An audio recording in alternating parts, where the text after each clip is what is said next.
Endi yangi tip reaksiya. Hop, neytrallanish reaksiyalari deyapmiz. Neytrallanish reaksiyalari deganda nimani tushunamiz? O'tgan safargi darsimizda metallga suv reaksiyasini ko'rdik. Metallga suvdan nima hosil bo'ldi? Asos hosil bo'ldi, to'g'rimi? Metall emasga suvdan-chi suv ketmadi. Metall oksiddan asos hosil bo'ldi. Metall emas oksiddan nima hosil bo'ldi? Kislota hosil bo'ldi. Demak biz anorganikada murakkab moddalar bor edi-yu, oksid, asos, kislota, tuz, to'g'rimi? Shu suv bilan reaksiyaga kirishadimi? Yo'q, kirishmaydi, to'g'rimi? Endi asos suv bilan reaksiyaga kirishadimi? Asos suv bilan reaksiyaga kirishadimi? Savol. Yo'q. Kislota suv bilan reaksiyaga kirishadimi? Yo'q.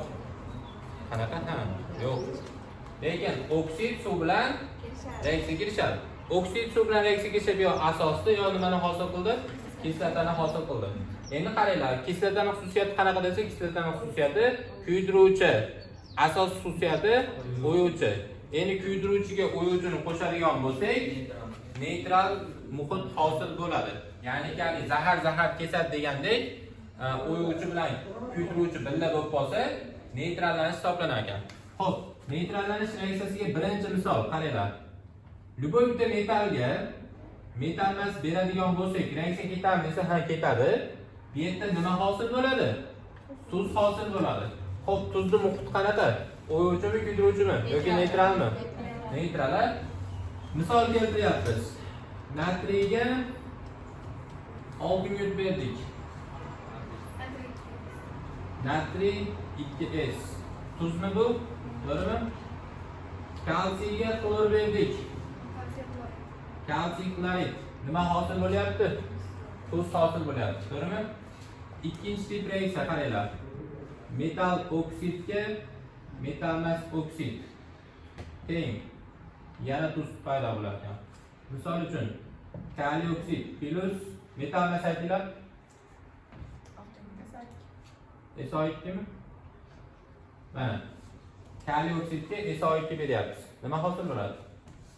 Kaliy 2, SO3 hosil bo'ladi. To'g'rimi? Kalsiy oksidga SO3 beramiz. Nima hosil bo'ladi?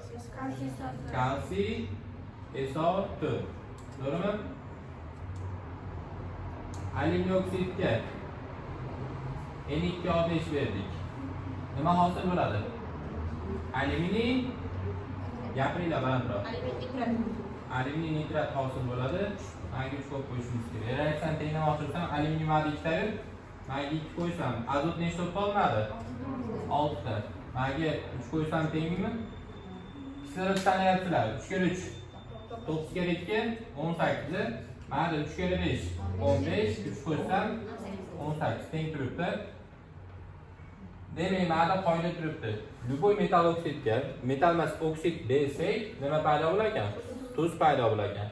Metall oksidni xususiyati qanaqa desa, bu asosli oksid hisoblanadi. Asosli oksidlar suvga tushsa asos hosil qiladi va ular nima qiladi? O'yadi. Metall emas oksid, kislotali oksid, u suvga tushsa kislotani hosil qiladi. Kislotaning xususiyati kuydiruvchi. O'yuvchi bilan kuydiruvchi birga bo'lib qolsa nima hosil bo'lar ekan? Tuz hosil bo'lar ekan. Endi neytral muhit paydo bo'lyapti. Davomida nimadir chiqarilsa yo'q, hech narsa chiqmayapti. Ikkala tip reaksiya nima hisoblanyapti? Birikish reaksiyasi hisoblanyapti. Reaksiya turlarini aynan birikishiga misol bo'ladi. Xo'p, endi 3-tipga nimani misol keltirsak bo'ladi? Asos plus metall emas oksidi teng. Tuz plus suv. H2O. Hop, asos formulasi metal OH. Metal OH.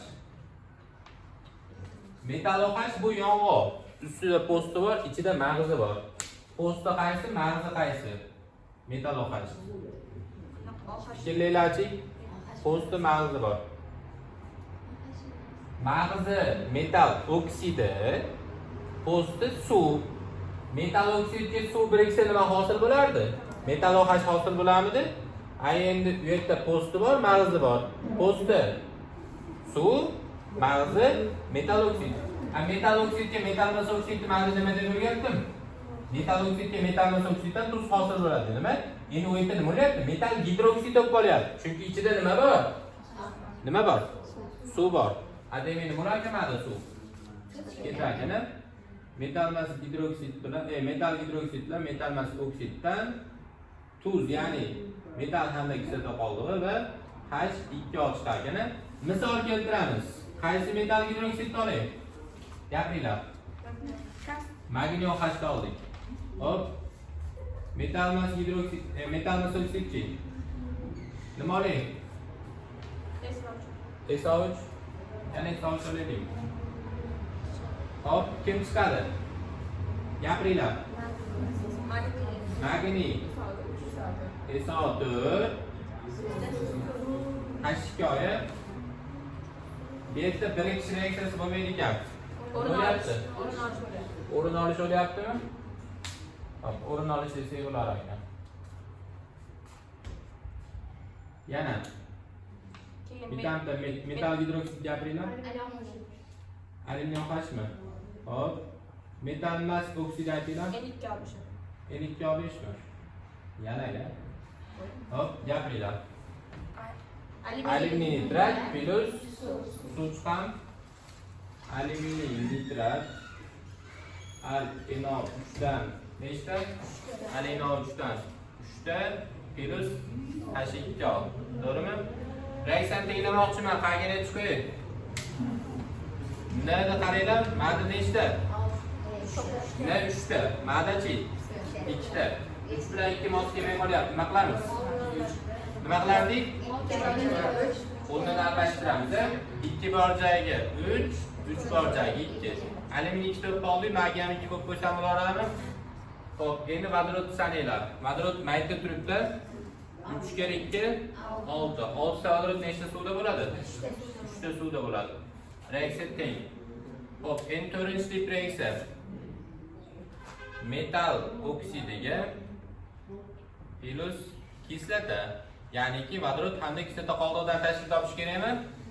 Bu yerda nima hosil bo'ladi desa, bu yerda ham tuz va suv hosil bo'ladi. Metal oksidga misol keltiryapmiz. Kim olaydi?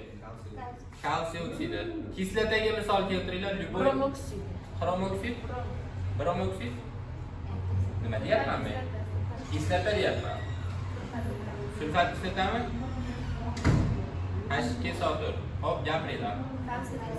Kalsiy sulfat, kalsiy SO4 bo'ladi. H2 bilan nima bo'lyapti? H2O suv bo'lib chiqib ketyapti. Yana bitta misol keltiraylik. Natriy oksid plus kislota H3PO4, fosfat kislota H3PO4. Hop, teng.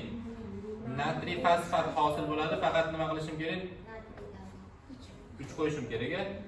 Plus H2O tenglamoqchiman. 3 bilan 2 moslashmayapti. Hop, nima qilamiz? 2 bor joyga 3, 3 bor joyga 2. P2 to'p qoldimi? Fosfat 2 to'p qo'ygan uchun magniy 2 qo'ysak, suvni oldiga necha qo'yaman? 3 qo'yaman.